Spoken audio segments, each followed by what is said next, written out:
Tomé frappe à la porte de Mara, il lui dit qu'elle est sa voie sans issue, il lui annonce qu'il s'est séparé de Benedicta, il lui dit qu'il aime et qu'il veut faire sa vie avec elle. Il ajoute qu'il sait une partie d'elle a une peur bleue, mais il sait aussi qu'une autre partie d'elle veut être avec lui. Il lui dit qu'il prend un nouveau départ de zéro. Mara lui demande de partir, elle lui dit que l'amour pour elle est un sujet très sérieux, il lui demande si elle croit qu'il s'amuse, Mara lui dit que bien sûr qu'il s'amuse, Tomé lui dit que c'est sa première fois de ressentir ça, il l'aime vraiment. Il lui dit encore qu'il croyait qu'elle était différente des autres et qu'elle le voyait comme il est. Tomé s'en va, il se fait bousculer par Vitigno. Vitigno appelle Tiago, il lui dit qu'il a mis le cadeau dans la poche de Tomé, Tiago lui demande de passer prendre son argent demain. Tomé rentre chez lui, il dit à son frère qu'il a rompu avec Benedicta, et il est passé voir Mara. Il lui dit qu'il ne comprend pas Mara, il pensait qu'il se passait quelque chose entre eux, mais elle l'a repoussé. Tiago lui dit qu'elle est veuve, peut-être qu'elle n'a pas encore oublié son mari. Tomé lui répond qu'il fallait qu'elle le lui dise. Tomé s'en va dans la douche, Tiago fouille dans les poches de sa veste. Luis Miguel pense à ce que Daniela lui disait sur leur amour, puis soudain il a un flash sur Mara, il pense à ce qu'ils ont vécu. Norberto annonce à Leila qu'il a trouvé un nouveau garde du corps, cette dernière s'énerve, Norberto lui demande d'arrêter de se comporter comme une fille gâtée, il demande à Ramiro de rentrer. Luena dit à Bino que c'est elle qui a proposé Ramiro à Norberto, il n'était pas trop d'accord mais Leila voulait quelqu'un qu'elle connaît, donc c'était une belle opportunité pour elle. Luena dit à Bino qu'elle pourra compter sur le soutien de Jean, Bino lui dit que Jean est amoureux de Leila donc il ne faut pas trop compter sur lui. Luena lui répond qu'il a confiance en Jean, il sait que Leila veut la séparer de Norberto. Clara demande à Bruno de lui dire toute la vérité. Elle lui dit qu'elle a attendu Francesca mais elle n'est pas venue.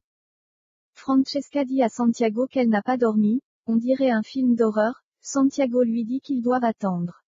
Francesca lui dit qu'ils sont à la merci d'un malade mental. Santiago lui demande de lui faire confiance. Francesca et Santiago disent à George et Yolanda qu'ils vont voir Léonore, Yolanda lui fait des reproches, puis soudain Francesca reçoit un message, elle part en courant. Léonore dit à Francesca qu'elle reçoit des menaces de la part de Martine, elle lui dit qu'on la traite de fille facile. Francesca lui demande de lui promettre qu'elle sera forte. Sa grand-mère entre dans la salle, elle lui dit que le taxi les attend, Laura entre et lui dit que le violeur a été arrêté, Léonore doit donner son témoignage. Léonore demande à rester encore à l'hôpital. La grand-mère demande à Léonore de marcher la tête haute, elle lui demande si elle ne veut pas avoir une vie normale, si elle ne veut pas qu'un homme décent s'intéresse à elle. Elle lui dit qu'elle n'espère pas gâcher son futur. Mara demande à Léonore si tout va bien, sa grand-mère lui répond que ce n'est pas pour ça que vous l'avez laissé partir. Mara essaie de parler à Tomé, ce dernier refuse. Benedicta pleure, elle pense à Tomé, Mara rentre dans la pièce et demande à lui parler, il lui dit qu'elle sait ce qu'il arrive. Benedicta lui dit qu'elles ne sont pas des amies. Mara lui dit qu'elles sont des femmes toutes les deux, elles peuvent s'entraider. Mara lui dit encore que Tomé est passé chez lui pour lui dire qu'ils ont rompu, ça l'a mis mal à l'aise. Benedicta lui demande où est sa solidarité féminine. Mara lui dit que Tomé s'amuse avec tout le monde, il s'amuse avec elle, et il a fait la même chose avec elle. Benedicta lui dit que sa relation avec Tomé se résume à ça, mon mariage va mal, terminé, j'étais fragile on est sortis ensemble, et après il m'a ignoré, et puis il est revenu m'a réutilisé et m'a encore ignoré. Elle lui dit qu'il n'y a pas un doute à avoir il joue avec les gens. Elle lui demande si après ça elle a toujours de la peine pour elle. Elle lui dit encore qu'elle est du passé dans la vie de Tomé et bientôt ça sera son tour. Tomé dit à lui que Mara c'est du passé, et que les voies sans issue ne mènent nulle part, il préfère s'occuper de son frère, il espère que Bianca s'en sortira. Rui lui demande de ne pas abandonner, il lui dit que Mara n'est pas n'importe quelle femme. Vitigno demande à Tiago si Tomé s'est déjà fait prendre, Tiago lui répond que non, puis lui donne son argent. Tiago change les données de KB dans son ordinateur. Tomé consulte son ordinateur, une infirmière l'appelle en urgence, elle lui dit que KB fait un infarctus. Il essaie de le réanimer. Ramiro dit à Bino que Leila n'apprécie pas qu'il soit son garde du corps, Bino lui répond que cette cinglée veut faire du mal à Luena, Jean s'énerve contre Bino, il lui dit qu'elle n'est pas cinglée, elle a vécu toute seule et dont petit ami s'est fait tuer. Junior dit à Luena que Leila ne fait que crier dans sa chambre, elle crie plus que Freddy. Elle lui dit encore on dirait Leila est folle, elle est toujours en train de crier. Luena lui répond tant qu'elle les laisse tranquilles, elle peut crier comme elle veut. Leila discute avec Xavier, elle lui dit que Norberto lui a trouvé un nouveau garde du corps, ce dernier ne la lâche pas, elle lui dit encore qu'elle ne peut pas sans lui, il doit venir. Xavier lui répond qu'il sera bientôt là, et Norberto lui fera de nouveau confiance parce qu'il lui prépare un truc. Luena écoute à la porte. Norberto dit à Arsenio qu'il ne sait pas si Leila finira par accepter Jean, Arsenio lui répond que ce n'est qu'une question de temps. Norberto reçoit une lettre, il demande à sa secrétaire qui l'a envoyée, cette dernière lui répond qu'elle ne sait pas. Norberto ouvre la lettre. Leandro dit à Rui qu'il y a eu une erreur dans le traitement de Cabé et que l'hôpital aura des problèmes.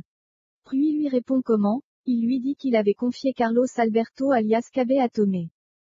Le docteur Quintela crie sur Tomé, il lui demande comment il a pu se tromper de dose.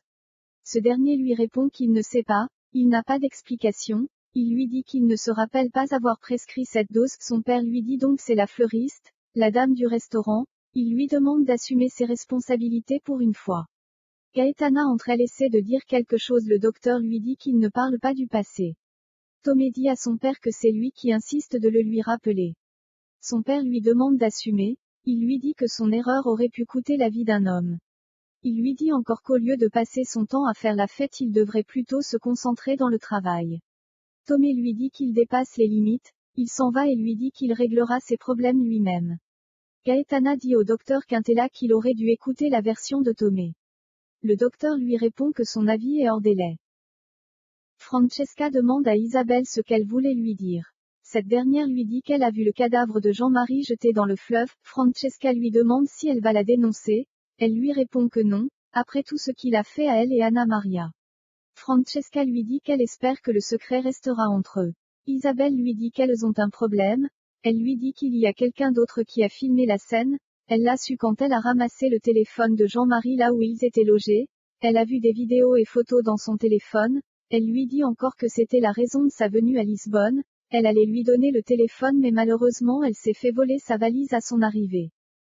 Mara demande à Tomé s'il veut discuter, ce dernier lui demande si elle aussi veut l'accuser, elle lui répond qu'elle ne pense pas ça de lui, Tomé s'en va. Gabriel reproche à sa femme de ne pas avoir pris son téléphone.